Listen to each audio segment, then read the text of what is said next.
Perigimel Halacha Tes, the beginning. Shnayim Heim Hamumorim B'Yisrael. We're going to get into this word mumor. We'll have to try to keep straight. There are two people that are called mumorim. Mumor is la'avoida laveir achas. Mumor l'chol ha'torah kula. Somebody who just can't accept one mitzvah, and somebody who doesn't do anything. We'll go down to the Peirush. In the Peirush, we learn that what's the difference? What's a mishumid? What's the difference between a mishumid and a min? What's a oived averu lahachas? It's the Rambam again. We quote in Tez Shnayim hamumorim hamushumodim. There's a question of the gears, whether it was changed because of memorim, whether it meant converts, or it meant Jews who weren't conducting themselves properly. Yisrael. I'm talking about Jewish people. And in Halacha we was mentioned that these are one of those that do not have a portion in the world to come. Mishumid is the real language. And the Senza took it out because Mishumid means somebody was converted. And of course Christianity wanted Jews to convert. And therefore they changed it to Mumar.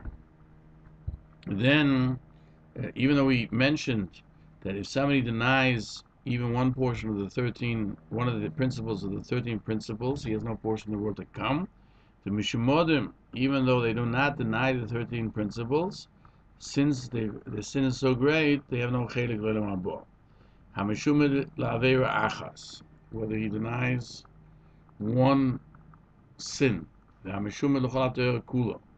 And he continues, Mishumid la'aveira achas, what's somebody who is a meshumid for one avera? He's used to doing lots of avera bezodin, doing it bezodin. It's palsim bo, and it's known that he does it. V'hurgel, and it's custom by him. Avilo oisim and akalos, even if it's a very light avera. Kigoyin shehusik tom little boy shatnez. He always wears shatnez. Well, hakiv peyor, to take a haircut, which you're not allowed to do when you cut the hair too short at the corners of the head. Therefore, this mitzvah is found not to be existent in the world regarding him. The Kivon sins that he doesn't keep it. Therefore, he's considered a mishumid for that thing, and he has no portion of the world to come. Because the Mishnah cites the source as chulun, Oy for the Chasashon L'Chal Shabbos is a Mumma L'Chol HaTorah Kula, and that's only if he does it lahachis.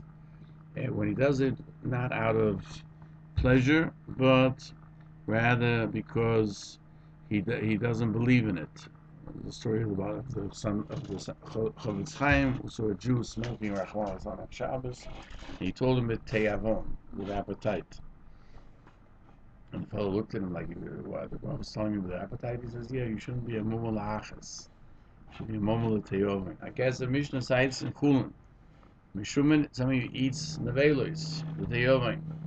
He has a din of Yisrael, but that's not somebody who doesn't have a portion of the world to come, because he's doing it because of his love to eat. What's the difference between a mishumid and a min? A min is somebody who has accepted a different concept of what a Jew is. Now, by the Zohar we find Rav Achai and Ravina disagree. Somebody says he who sins because of desire is called a mishumid, and a mumma and a mumma. And when he sins out of spite, he's called a min. One says even if he does it out of spite, he's only a mishumid. He's only called a min when he does avodah zarah, when he serves other religions. And every halacha of Rav Achai and Ravina, the halacha is like the lighter of the two. Therefore, the Rambam says only if he does it out of spite. He doesn't mention that he has to serve others. Hilchos Tshuva, he cites the Gemara, Mishum avodah zorah, if somebody has a shalom, the Mishum avodah zorah lechal Shabbos, in Mekalim and a korban, you can't bring a korban from him, an offering of his beach. Even a korban oilo that we take from a goy, we bring on mizbeach. The only korban a goy can send to the mizbeach is a korban oilo, which is a burnt offering. We don't accept this from a meshumad. It says Odom ki yarkev mikem, and we learned from oral tradition mikem, from you and not all of you. To take out the meshumad. If somebody who's a meshumad to other averis, we do accept it from him, because that way he may get back to doing tshuva. In this past week's parsha that we just learned in Shlach, it mentions the parsha of somebody who sins inadvertently with avodah zarah, and it's the only time where a person brings first the oila, then the chatos, because in a sense the oila shows that he is a partner in Klal Yisrael. Usually you bring the chatos first because you're a partner anyway, and then the oila afterwards is an offering of thanks. Whereas by avodah zarah, to bring the oila, it's already a step in the right direction, and then afterwards he can be forgiven. If he was a meshumid to an avera, and it's known that he does so, and he's customary to do so, whether he does it out of spite or for taiva, for desires, you don't accept from him a korban for that sin. Just like somebody who eats chalev, which is fats, which is forbidden, whether he does it out of spite or because of desire.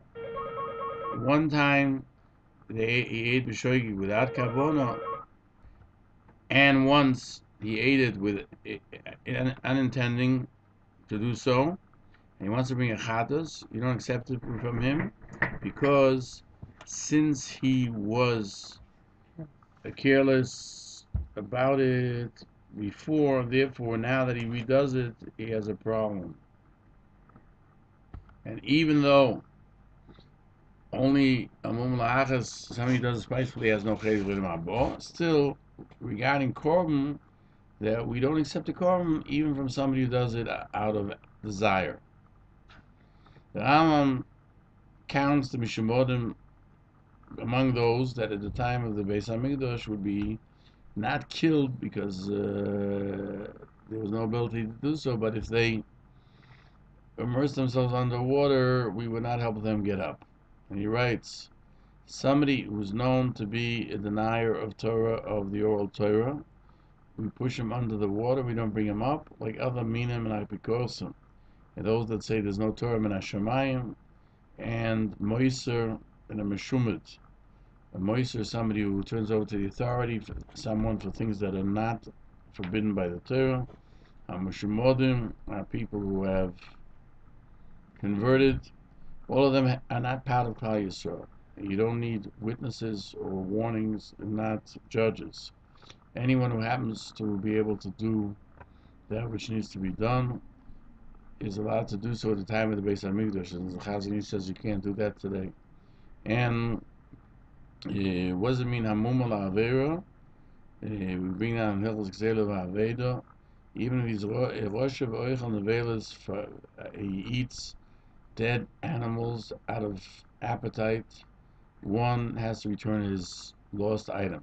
But somebody who eats carcasses which are not slaughtered because he doesn't believe you need shrita, he has a din of a min. And the minim of Yisrael Mapikosim, and those who serve idol worships in Machal Shabbos Esya, you're forbidden actually to return them Aveda. Obviously today, most people, even the Machal Shabbos, don't know why they're being Machal Shabbos.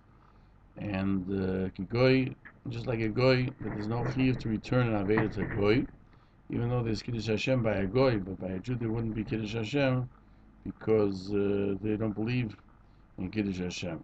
These people don't believe in Kiddush Hashem. The Rambam is of the opinion Avera Kalo is called wearing shatnez. In Aveda, he writes eating nevelos. In Rotzeach, he writes both of them. Haminim are those who do avodah zarah or who do avera in spite, such as eating carcasses or eating dressing with shatnez. The Mishnah says, why does he say he has a din of a min, which is a more harsh situation, a higher level, and here he writes he's a meshumit. What's avera lachis? And the Rambam clarifies that a mum is only somebody if he does it publicly and it's known. And we're talking about the sport to the world to come. But what about if he slaughtered something? We learn even if somebody denies one mitzvah, then it's like a goy as far as shchita.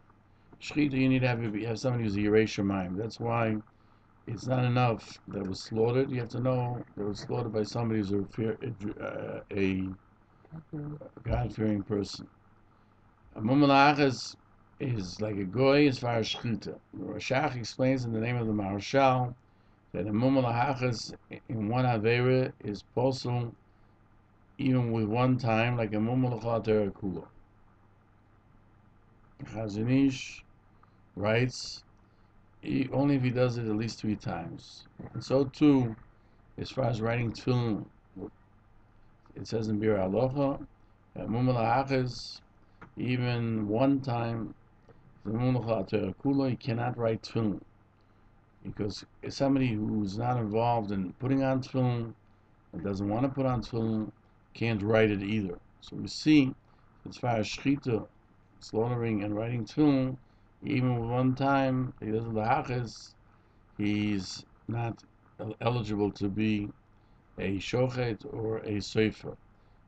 But somebody to lose his portion of the world to come, it's only when he does so continuously. Here he writes that mumalachas is somebody who's known. He does it in public. Mishnah Berurah writes in the name of the Pri Magodim that mumalachas is somebody if he does it, even if he does it privately.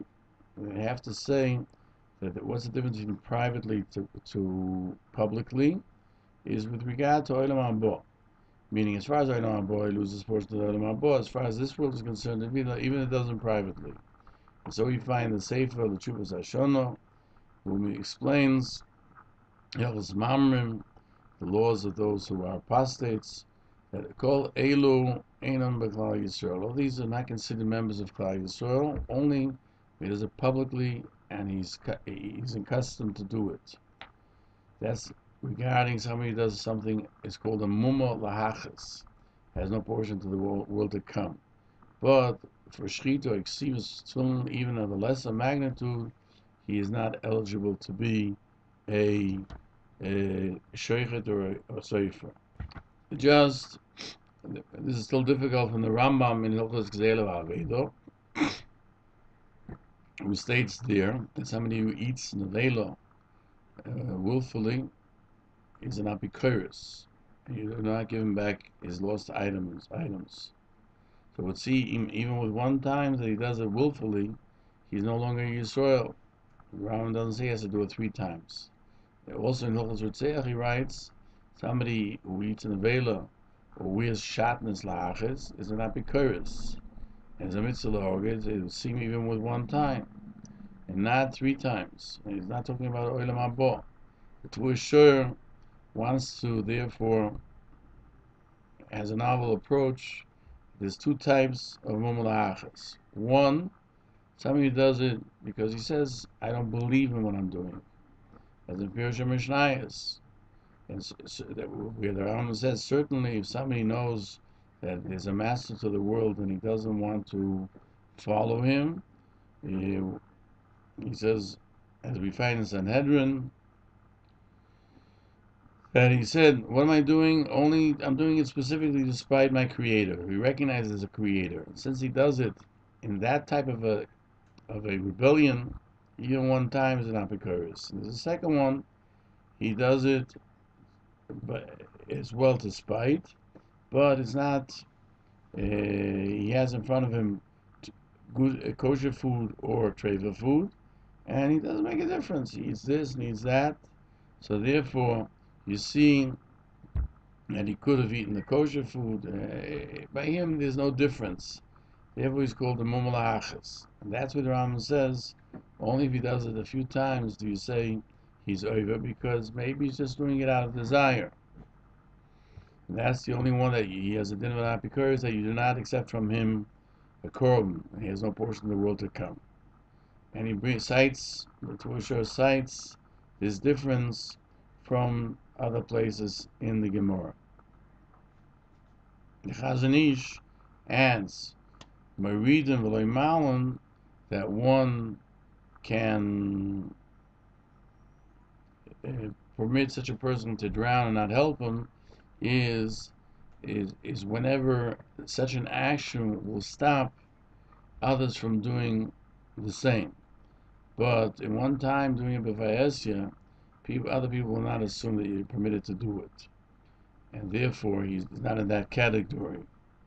And to restrain others is only when a person is doing it publicly, but privately, then he's not in the category of urging others to do it. And he says, furthermore, the din of Meridim Malon is not found today, or it's only found when God is visibly showing his control of the world, when there's miracles, and Yabasko, Sadiki Adar are under the individual attention, which is not seeable, visible to all, that they should know that these Rishonim bring Peronis Lo'ilam, Dever Cher V'Rov. But today, that people don't really know anything. What they do is only because out of lack of knowledge, and hurting them doesn't help us at all. And it looks to them as if we're being barbaric, and therefore they're not going to learn anything from what we do in that situation. Therefore, we have to cause them to repent through love and show them the beauty of the light of Torah, and everyone has to attempt to bring close even somebody who might be the most antagonistic person, who seems to be so, but is doing it out of lack of knowledge. And if we're successful, then we'll see great things out of every Jew.